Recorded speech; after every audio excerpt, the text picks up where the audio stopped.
네, 안녕하십니까. 정 본부장입니다. 네, 오늘 11월 5일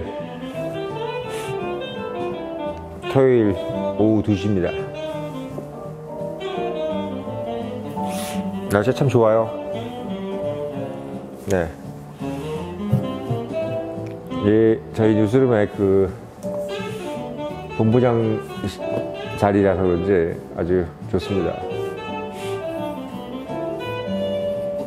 요즘에 뭐 보니까 뭐 1억만 넣어놓으면 1년에 뭐 70만원씩 받는다, 한 달에 70만원씩 받는다, 뭐 이런 얘기가 나오더라고요. 갑자기 그 기사를 보니까 저 어렸을 때 생각이 납니다. 옛날에는 저희가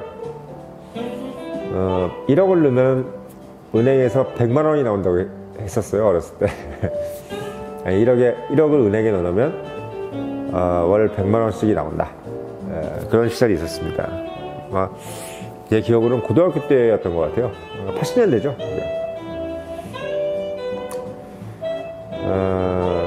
어떻게 보면 그런 개념은 늘 있었어요. 예. 은행에다가 돈 1억을 넣으면 얼마를 받느냐, 거기에 대한 관심도 상당히 많았고, 농담 삼아 친구들끼리 그런 얘기 많이 했죠. 일단 1억이란 돈이 상당히 컸었고요. 예, 그 당시에는 뭐 강남에서 이제 좀 산다는 집들도 그렇게 뭐 80년대 중반 이럴 때는 지금처럼 이렇게 1억이 그게 쉬운 돈이 아니었습니다. 네, 근데 그 시절이 다시 왔네요. 예, 1억을 은행에 넣으면 70만원을 된다, 뭐 이런 얘기가 지금 나오고 있는데, 엊그저께 이제 제롬 파월이 이제 아직도 갈 길이 멀었다. 여러분들이 생각하는 금리의 수준보다 더 높을 것이다, 뭐 이렇게 얘기를 해가지고, 뭐 전 세계가 다시 또 이제 요동치고 있어요. 예. 그래서 지금 뭐 유튜브에서는 뭐 내년 빨리 주식을 사라 마라 이렇게 얘기하다가 갑자기 또 바뀌어가지고 2023년에는 무서운 일이 벌어질 것이다. 예. 그리고 뭐 아주 뭐 끔찍한 일이 벌어지고 다 가난해질 것이다, 뭐 이렇게 얘기를 해가지고 많은 사람들이 지금 좀 뭐랄까요, 긴장을 하고 있죠. 제가 여러분들한테 좀 이제 뭐 청년들한테 뭐 그냥 금융업계 좀 종사한 입장에서 여러분들한테 좀 말씀을 좀 드리면, 금리는 2000년도, 그러니까 소위 얘기해서 이제 우리가 90년도부터 미국 금리는 계속 이렇게 내려오는 추세예요. 예. 미국 금리가 내려오는 추세이기 때문에 내려가면서 이렇게 올라갔다가 내려가면서 이렇게 올라가는 추세라 모르겠습니다. 이게 뭐 미국이란 나라가 양적 완화를 얼마든지 할 수 있는 그런 패권, 그러니까 군사적 패권뿐만 아니라 금융의 패권을 갖고 있는 입장인데, 그러나 또 양적 완화 이런 것들을 포기하고 강달러를 계속 유지할 것인가에 대해서는 사실 좀 회의적이죠. 왜 그러냐면 뭐 금리가 이렇게 계속 이제 올라가면 일단은 제가 봤을 때는 글로벌 경제가 상당히 이제 위태로워지는 가장 큰 이유가 투자가 이루어지지 않죠. 예, 가장 큰 이제 첫 번째 결과는 이 투자라는 것은 결국 뭐냐면 이 돈을 내가 들고 있는 것보다 어디다가 이렇게 쓰는 게 더 이득이다라고 생각할 때 투자가 일어나는데, 이 돈을 그냥 은행에만 넣어도 10%씩 이익을 본다는 거는, 여기서 10%라는 것은 리스크가 없는 10%잖아요. 웬만한 제도권 금융기관이 이제 망하지가 않으니까. 그럼 이제 10%씩 이익을 넣기 때문에 돈을 은행에서 빌리려고 하는 사람들은 별로 없고, 돈을 은행에다 갖다 맡기려고 하는 사람들만 많은 겁니다. 그러니까 재밌는 게 뭐냐면, 은행 입장에서는 돈을 빌려가는 사람이 많아야 돼요. 갖다 돈을 예금하려는 사람보다. 네. 아마 그게 달갑진 않을 거예요. 은행에서 지금 이제 고금리라는 것은 좋은데, 왜 뭐 이자를 많이 그러니까 빌려준 돈에 대해서 대출 이자를 많이 받을 수 있는 여지는 생기지만, 이 대출 이자라는 것은 저금리 때도 많이 받았습니다, 은행에서는. 근데 이제 고금리가 돼버리면 대출이자 늘어나는 것보다 예금금리 주는 게 더 많아지는 이제 현상이 벌어지기 때문에 은행 입장에서는 별로 이렇게 썩 달가워하지 않을 가능성이 크고, 그리고 이제 뭐 보험사나 이런 데서는 또 마찬가지인 게, 보험사도 지금 처음에 시작할 때는 이제 금리가 높으면 사람들이 이제 많이 보험 상품이나 이런 것을 가입하려고 하기 때문에 좋은데, 지금 이제 웬만한 보험사들도 이제 자산을 많이 가지고 있기 때문에 뭐 어떤 돈을 이제 그 예금자를 많이, 그러니까 그 보험 가입자를 많이 이제 받아들여 가지고 돈을 버는 것보다 가지고 있는 돈을 많이 이제 운용을 해서 돈을 버는 거 더 많아요. 예. 지금 이제 금리가 이제 올라가면 원래 통상적인 상식으로는 은행이나 보험주가 상당히 이제 좋아지고, 증권이 상당히 안 좋아진다 이렇게 얘기를 했는데, 지금 보니까 은행, 증권, 보험이 다 별로 그렇게 썩 좋을 것 같지가 않습니다. 예. 시중에 이제 어떻게 보면 돈 구하기가 상당히 어려워지면서도 불구하고, 이제 대출금리가 상당히 오르기 때문에, 투자를 이제 많이 하겠다는 생각, 회사도 적고, 앞으로. 그리고 이제 또 사업 어떤 의지가 떨어지는 거죠. 근데 그렇게 될 가능성이 큰데, 그래서 이제 어떻게 보면 이제 미국이 이제 강달러, 고금리를 이제 유지하는 것이 과연 언제까지일까에 대해서는 사실 길게 유지할 것 같지는 않다, 이런 생각이 좀 들죠. 특히나 이제 뭐, 근데 이제 미국이 이제 이렇게 고금리를 유지하는 가장 큰 이유는 미국의 고용이 좋기 때문이에요. 예. 미국의 산업들이 전 세계를 다 이제 주도하고 있고, 뭐, 여러 가지 뭐, IT 산업뿐만 아니라. 그래서 이제 아직도 일자리가 많아요, 미국에서는. 그리고 한국도 사실은 뭐 나쁘지 않고, 젊은 친구들이 지금 이제 일자리가 많죠. 그런 상황이기 때문에 제가 봤을 때는 고금리 기조를 유지하는 것을 지금은 상당히 이제 어떻게 보면 선호를 하고 있는데, 뭐 아무리 뭐 그렇다고 하더라도 이제 고금리라는 것은 결국은 이제 투자 의지를 껐기 때문에 일자리가 이제 계속 늘어난다는 보장이 없죠. 그리고 이 경제라는 것은 뭐냐면, 지금은 좋은데 갑자기 꺾일 때는 확 꺾여요.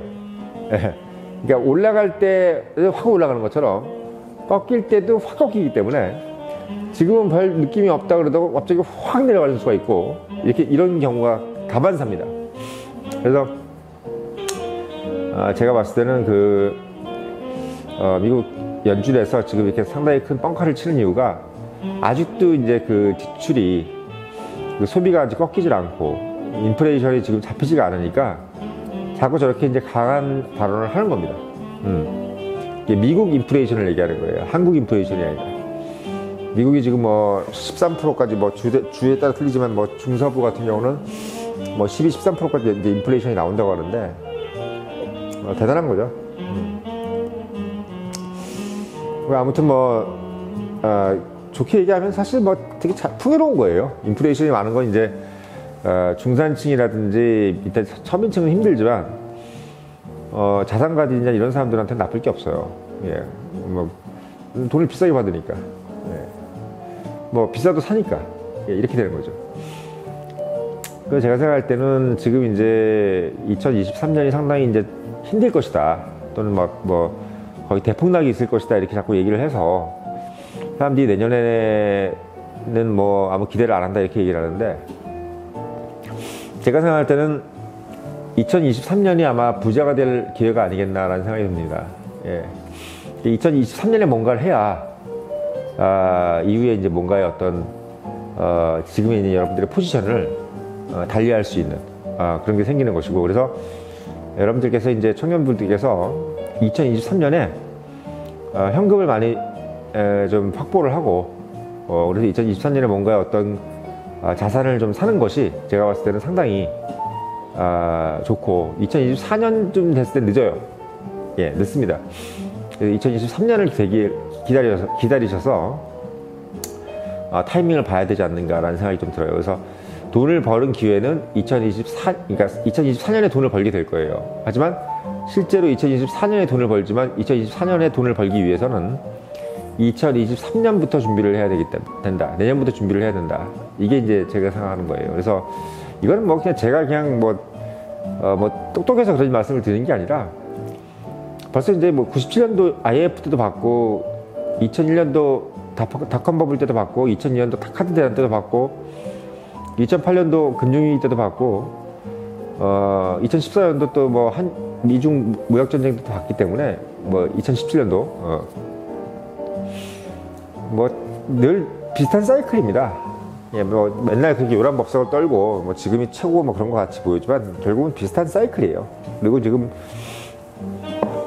뭐 코로나나 뭐나 이런 것 때문에 뭐 역대급이다 될 것이다 이렇게 얘기를 하는데 그렇지 않습니다. 제가 봤을 때 그렇게 뭐 부동산 값이 갑자기 뭐 폭락을 한다든지 그렇게 이루어지지가 않아요. 이유는 뭐냐면 지금 시중에 풀려있는 돈도 아직도 많고, 그리고 어떻게 보면 우리가 이제 이 자산이라는 것은 예전에는 어떻게 보면은 어떤 금이라든지 어떤 뭐 이런 뭐 어떤 이런 귀금속의 어떤 보유량에 의해서 정해졌다면 지금은 이 자산의 어떤 측정이 생산성, 그러니까 예전에 노동 생산성이었지만 지금은 이제 어떻게 보면 노동 생산성 안에 들어가 있는 것 중에서 기술에 의한 생산성이 상당히 크죠. 그래서 기술이 금과 은의 보유량을 늘린 것과 같은 효과를 내는 상황입니다. 그래서 기술 발전에 의해서 지금 자산이 늘어난 거예요. 한마디로 얘기하면 그러니까 제조업 혁명이 일어난 거죠. 그러니까 예전엔 제조를 할 때 뭔가 뭘 만들려고 하면 되게 어려웠는데 요즘 뭘 만드는 게 되게 쉬운 거예요. 기술 발전에 의해서. 집을 하나 짓는 것도 그렇고, 뭐 물론 인건비가 많이 올라가긴 했지만 뭔가를 예전과 지금의 어떤 부동산이라든지 아파트라든지 시설들을 지으려고 했을 때 옛날의 기술 같았으면 어마어마한 돈이 들 텐데 지금은 그만큼의 돈이 안 드는 거예요. 그 단적인 예가 사실 여러분들 이렇게 생각하시면 돼요. 85년도에 벤츠도 1억이었고요. 지금은 1억입니다. 근데 85년도에 1억은 지금의 1억과 틀리죠. 물론 그때는 이제 특별 서비스에 의해서 세금을 많이 때렸다고 하더라도 한마디로 얘기하면 그때 그 벤츠 자동차를 만들 가격이 왜 비쌌냐면 그 기술로 만들 수 있는 기술이 그 정도의 제품을 만들 수 있는 기술이 상당히 고기술이었다는 거고, 지금은 그걸 생산해내는 기술이 상당히 염가의 생산을 할 수 있는 어떤 기술이 발견된 겁니다. 그래서 어떻게 보면 생산성의 어떤 혁명이, 제조업 혁명이 우리의 어떤 이 자산을 상당히 늘려준 거. 그러니까 물론 달러를 막 찍어내고 양적 완화를 한 것도 막 이유가 되겠지만, 어떻게 보면 우리 자산이 늘어난 것도, 우리나라는 기축국가가 아니잖아요. 일본도 그렇고 영국도 마찬가지로 기축통화국가가 아닌데도 우리가 뭐 돈을 찍어낸 건 아니지 않습니까?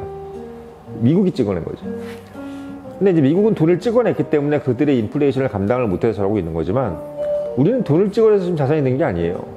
예, 자산이 있는 게 아니란 말이죠. 그래서 여러분들께서 이게 미국 달러화 때문에 착시 현상을 가지시면 안 된다. 그러니까 이게 거품이 막 미국이 달러를 막 찍어내가지고 양적완화 때문에 거품이 막 무너질 것이다라는 생각 때문에 뭐 다른 나라까지 그렇게 될 것이다라는 생각을 하시면 그거는 약간 착시 현상이 생기는 거예요. 그래서 일본을 예를 들면 보시면 돼요. 일본은 지금 아직도 거의 제로 금리예요. 그러니까 금리를 안 올리는 거예요. 왜 그러냐면 달러하고 일본하고 별 차이가 없는 거예요. 별 상관이 없다고 생각하는 거예요. 예, 달러가 미국이 금리가 높아도 일본 돈을 빼가지고 미국 달러에 투자할 사람이 별로 없다고 자신하는 겁니다. 예, 자신하는 거예요. 실제로 뭐 그런 사람들이 있습니까? 우리가 돈을 하나를 빼가지고 미국에 투자하려고 하는 사람들 많이 있나요? 예, 많이 없죠.